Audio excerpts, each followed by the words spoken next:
One of the things, I think this is the case anyways, I think people are always looking for an excuse to have their character corrupted. Because if your character is corrupted, then you get to lie, and you get to cheat, and you get to steal, and you get to betray, and you get to act resentfully, and you get to do nothing. And that's all easy. It's easier to lie than to tell the truth. It's easier to do nothing than to do something. So there's always part of you thinking, well, I need a justification for being useless and horrible, because that'd be a lot less work. So you've got to handle the negative. Here's what part of it is. It's called the Great War Between Good and Evil.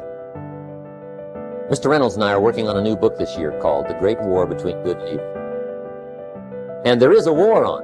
The minute you were born, you got involved in the war between good and evil, between darkness and light, between negative and positive, between evil and good, between tyranny and democracy, between weeds and human activity. I mean, the war is on. So then what's necessary is a system in which the good side is always winning, but never is the winner. Where the evil side is always losing, but never is the loser. That's a very practical arrangement for a successful ongoing game which will keep everybody interested. And you must recognize then that this outgroup is your necessary enemy, whom you need. He keeps you on your toes. But you mustn't obliterate him. If you do, you're in a very dangerous state of affairs.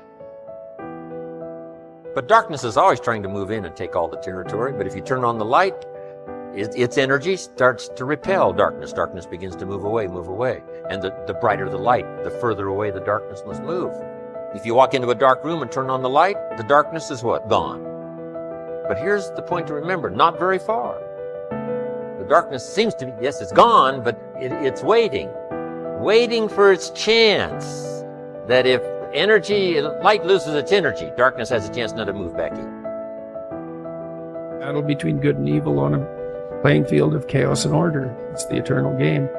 And, you can play that out in the external world, but part of what the religious enterprise is about, and the Christians have really contributed to this, is the notion that sacred battle is fundamentally spiritual, which is to say, in some sense, fundamentally psychological. It's to be fought on the battleground of the soul, internally. It's a subjective issue.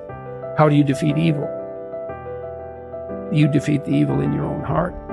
That is how you do it. Now here's the good news about the war between good and evil. Evil is no match for good, but good must be active. Weeds are no match for human activity, but if you stand still, how far in will they come? All the way. They'll grow right up around your shoes. But if you get busy, how far back can you take them? As far as you wish.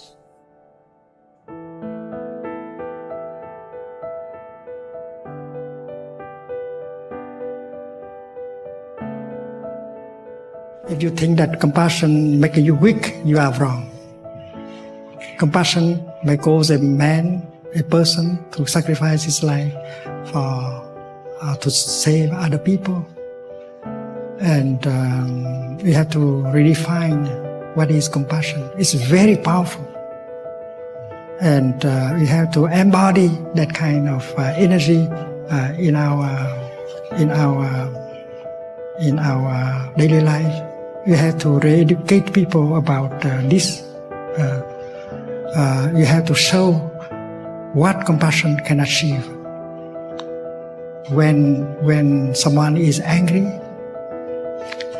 he's being burned by the fire of anger. And if he knows how to practice compassion, anger will die down very quickly, and he looks much better, much more beautiful, much more attractive.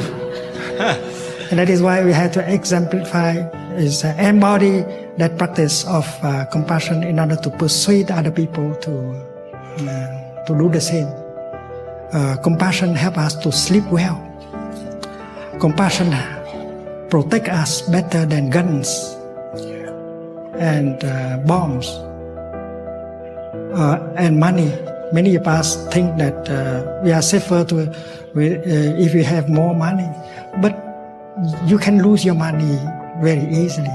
But compassion is a kind of energy that can help protect you much more effectively than money.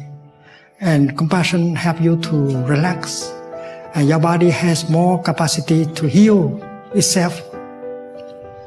Compassion help you to be pleasant, to be loving, and you can restore communication with the other person easily if you have compassion in yourself.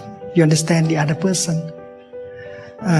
Your compassion can help you do your business better because you are in good relationship with other people, including your employees.